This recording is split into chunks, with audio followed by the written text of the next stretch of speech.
नमस्कार, मैं हूँ नेहा सक्सेना और आज हम देख रहे हैं गृह विज्ञान का बहुत ही इम्पोर्टेंट टॉपिक धब्बे छुड़ाना। तो इस वीडियो को स्टार्ट करने से पहले मैं आपसे रिक्वेस्ट करना चाहती हूँ कि अगर अभी तक आपने मेरे चैनल को सब्सक्राइब नहीं किया है तो तुरंत सब्सक्राइब कर दीजिए और इस वीडियो को शेयर करना बिल्कुल भी ना भूलें। इस वीडियो में हम देखेंगे बहुत ही इम्पोर्टेंट टॉपिक्स। तो देखते हैं, चलिए।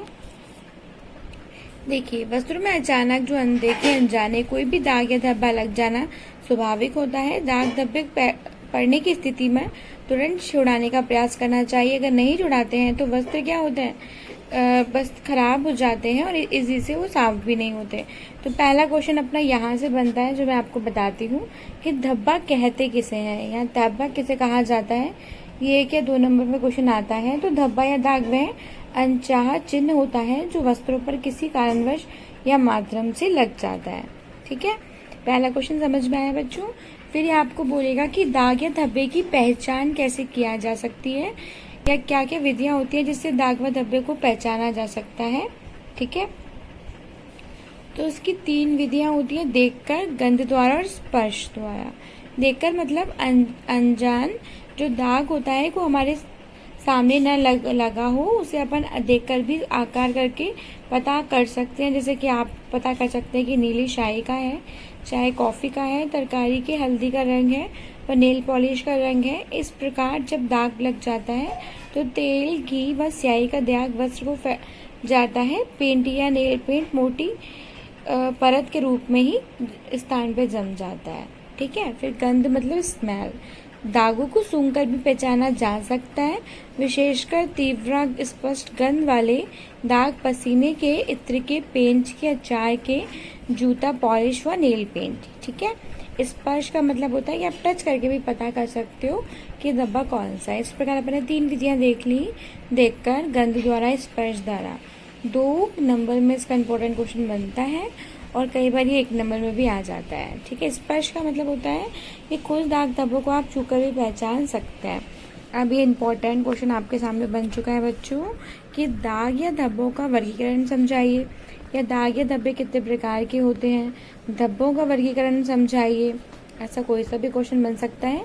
3 नंबर में भी आ सकता है, 2 नंबर में भी आ सकता है। सुनिए, पहला है अपना प्राणिज धब्बा, दूसरा वनस्पतिक, तीसरा चिकनाई है, चौथा शाही और 5वां रंग है, छठा घास है और 7वां अन्न है। तो अपन बात करते हैं प्राणिज। प्राणिज का मतलब होता है कि वे धब्बे जो प्राणियों के माध्यम से लगते हैं, वे जो जिनका प्रयोग जो प्राणी के माध्यम से मीन्स कि जो प्राणियों से वस्तुएं प्राप्त हो रही हैं उनका प्रयोग के द्वारा वे धब्बे लग जाते हैं। जैसे कि दूध है, दही है, अंडा है, रक्त है और मांस है। ये सभी अपन को किससे प्राप्त होते हैं? प्राणियों से प्राप्त होते हैं। तो इसलिए कौन सा धब्बा कहलाता है? ये प्राणिज धब्बा कहलाता है। ठीक है, इम्पोर्टेंट बात ये भी है बच्चों, एग्जाम में आ जाता है कि रक्त का धब्बा कौन सा है। तो क्योंकि वो प्राणियों से प्राप्त हो रहा है, मतलब प्राणियों से ही प्राणियों में ब्लड होता है और ब्लड से ही वो धब्बा स्टेन है। ठीक है, वनस्पति मतलब वनस्पतियों से जो प्राप्त चीजें हैं उनका प्रयोग से लगा धब्बा। ठीक है, गेट इट। चाय है, कॉफी है, शहद है, फल है, सब्जी है। चिकनाई का युक्त में तेल है, घी है, मक्खन है, क्रीम है, ग्रीस है आदि। खनिज का मतलब स्याही, औषधि और जंग। फिर रंग में अपने वार्निश, रंग का मतलब होता है कलर्स। कौन कौन से ऑयल पेंट होते हैं, वार्निश वाले पेंट हैं, छापने वाले पे रंग होते हैं, चित्र बनाने वाले रंग। घास में घास है, पत्तियां हैं, अन्न में पसीना झुलसने आदि। थोड़ा सा अपन इसको देख लेते हैं। प्राणिज धब्बों क्या होता है? प्राणिज पदार्थ जैसे कि दूध, दही, अंडा और मांस व रक्त के प्रोटीन युक्त दाग इस वर्ग के अंतर्गत आते हैं। गर्म साधन के संपर्क में आते ही इनका प्रोटीन एक्यूलेट हो जाता है, मतलब इकट्ठा हो जाता है, जम जाता है, वस्त्र कड़ा हो जाता है। अतः इसे छुड़ाने के लिए धब्बों को पानी का इस्तेमाल करना चाहिए। फिर है वनस्पति दाग में अपन चाय है, कॉफी है, फल है, जूस है, शहद है, सब्जी है, कोको इत्यादि के दाग आते हैं। ये प्राय अम्लयुक्त होते हैं, मतलब इसकी जो टेंडेंसी होती है वो एसिड वाली होती है। इन्हें छुटाने के लिए सारे जो पदार्थ होते हैं, क्षारीय पदार्थ लाइक साबुन है, सरफ है का उपयोग किया जाता है। चिकनाई युक्त मतलब होता है घी, तेल, मक्खन, हेयर ऑयल, तेलीय पदार्थ इसी के वर्ग के अंतर्गत आते हैं। इसमें अवशोषकों तथा घोलकों के द्वारा वस्तु को छुड़ाना चाहिए। खनिज दाग के अंतर्गत इस प्रकार के अंतर्गत खनिज औषधि तत्वों से यौगिक पाए जाते हैं, उनमें खनिज दाग कहलाते हैं। ये औषधियाँ जंग है, स्याही के दाग हैं। इन दागों को पहले अम्ल युक्त जो घोलक पदार्थ होते हैं उससे छुड़ाया जाता है। तत्पश्चात क्षारीय घोल का प्रयोग कर वस्त्र को उक्त अम्ल के प्रभाव से मुक्त किया जाता है। रंग के धब्बे में रंग के दाग धब्बे भिन्न भिन्न प्रकृति के होते हैं। कुछ धब्बे होते हैं बच्चों जैसे कि अम्लीय है, क्षारीय है, कुछ उदासीन भी होते हैं। अतः इनके छुड़ाने से पहले दाग की प्रकृति ज्ञात कर लेना और पश्चात में दाग छुड़ाने तथा विशिष्ट प्रतिकर्मों का प्रयोग करना चाहिए। घास के धब्बे मतलब होता है, इसकी विशेषता ये होती है, ये पर्णरहित युक्त होते हैं। यदि कारण है कि इनमें वनस्पति धागों से पृथक वर्गीकृत किया जाता है। ये साबुन पानी से भी छुड़ाया जा सकता है और न छूटने पर स्थिति में मिथाइलेटेड स्पिरिट का प्रयोग किया जा सकता है।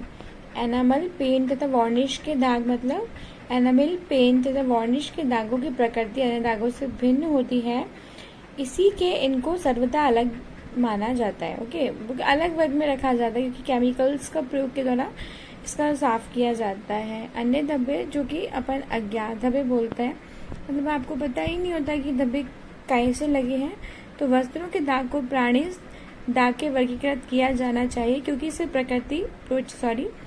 जो प्रकृति होती है ना उसमें प्रोटीन उपस्थित होता है। ठीक है, यह अम्ल युक्त दाग होता है। इसे ठंडे पानी और अमोनिया के तनु घोल से साफ किया जा सकता है। इसी प्रकार झुलसने का दाग इसी विशेष वर्ग में आता है, इसलिए इसे अन्य के वर्गीकृत किया गया।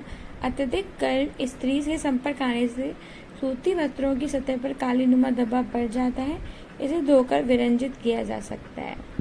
ठीक है, कुछ दाग धब्बे पहचाने नहीं जाते क्योंकि वे पुराने हो जाते हैं, तो उसको केमिकल्स के थ्रू तभी ड्राई क्लीन्स वगैरह में अपन साफ कराते हैं। अब बच्चों सुनिए, फिर क्वेश्चन अपने पास ये बनता है, सीधे दाग छुड़ाने की सामान्य विधि लिखिए। ये क्वेश्चन इतना इम्पोर्टेंट है कि ये 3 नंबर या 4 नंबर में कई बार एग्जाम में आ चुका है। और बच्चे सबसे बड़ी गलती क्या करते हैं, they don't learn in deeply, वो कुछ भी लिख के आ जाते हैं कि साबुन सरफ से कपड़े दाग साफ हो जाते हैं, साबुन से साफ कर देते हैं, सरफ से कर देते हैं, नमक नींबू से कर देते हैं। तो ये एग्जैक्टली गलत होता है। अगर आप कर भी आते हैं तो 3 में से आपको वो बेसिकली टीचर हद मार के आधा नंबर 1 नंबर प्रोवाइड करता है। ठीक है, तो आप बिल्कुल डिटेल में देखिए दाग छुड़ाने की सामान्य विधियाँ। तो पहली विधि जो होती है इसको अपन बोलते हैं घोलक। घोलक का मतलब होता है कि ये जो दाग होता है उस पर घुल जाती है और उसको अपने साथ मिलाकर के वस्त्र को साफ कर देती है। वसा में घुलनशील धब्बों को छुड़ाने हेतु विधि में क्या होता है, वस्त्र के ऊपर लगे धूल मिट्टी को पहले हटाया जाता है। दाग वाले हिस्से को टेबल पे बिछे तौलिया या ब्लॉटिंग पेपर पर रखें।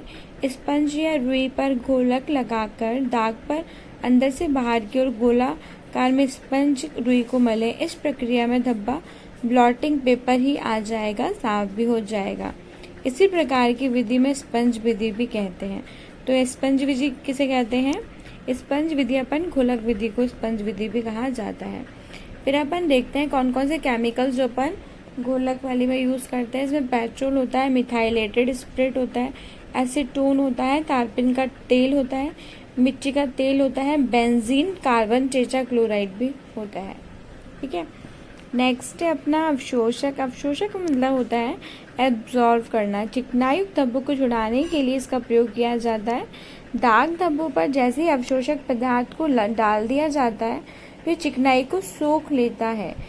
ठीक है, जैसे कि आटा है, मैदा है, पाव रोटी का चूरा, टेल्कम पाउडर आदि, चौक का चूर्ण, नमक, भीगी पाव रोटी आदि। इसमें वस्त्र को गीला करके धब्बे के दोनों ओर लगाकर सूखने के लिए छोड़ देते हैं। फिर सूखने के पर सारी दाग की सारी चिकनाई अवशोषक पदार्थ सोख लेते हैं। फिर ब्रश से रगड़कर साफ कर देते हैं। ठीक है, झुलसने के दाग को छुड़ाने के लिए उस पर भीगी पाव रोटी रगड़ें तो दाग दूर हो जाता है। फिर है बच्चों अपना रसायन, मतलब जो केमिकल्स वाली का यूज करके अपन वस्त्रों को साफ करते हैं।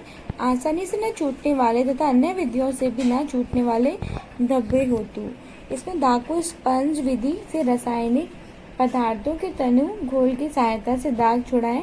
रसायन में वस्त्र के दागदार भाग में डुबोकर दाग पर रसायन की बूंदें डालकर दाग छुड़ाए जा सकते हैं। रसायनों का उपयोग वस्त्र पर सावधानी पूर्वक करें। दाग छुड़ाने के पश्चात तत्काल वस्त्र को बार बार साफ पानी से धोकर रसायन से मुक्त करें। ठीक है।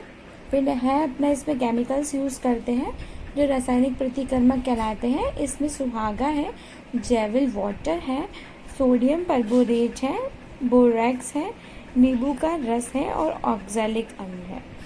तो यहाँ तक अपन ने देखा था दाग छुड़ाने की सामान्य विधि। अगर एग्जाम में आता है 3 नंबर में और 4 नंबर में तो आप उसको बहुत सिस्टम से लिख के आएंगे। पहली तो आपने घोलक हो गई, ठीक है, या तो आप इसको ऐसी सारणी फॉर्म में समझा देना, और नहीं समझाते हो तो कोई बात नहीं, पर सारे पॉइंट्स को कवर अप करते हुए आप लिखेंगे। पहले घोलक लिखेंगे, फिर प्रयोग लिखेंगे, फिर विधि लिखेंगे और फिर उपयोगी पदार्थ प्रतिकर्मक, फिर आपकी अवशोषक आ जाती है, ठीक है, और फिर इसके बाद में अपनी आती है रसायन। तो ये बहुत ही इम्पोर्टेंट क्वेश्चन बनता है इस बार का। लाइटली बिल्कुल मत लिखिए, जिस तरीके से मैंने आपको बताया है उस तरीके से आप समझिए क्वेश्चन को, उस पॉइंट ऑफ व्यू से देखिए। और इसी का मैं नए वीडियो आपके पास लेके आऊँगी पार्ट 2, जिसमें मैं आपको बताऊँगी विभिन्न प्रकार के प्रतिकर्मक और उनसे रिलेटेड पॉइंट्स और धब्बे छुड़ाते समय क्या क्या सावधानी रखते हैं। तो मिलते हैं नई वीडियो के साथ। Thank you so much, keep watching my videos.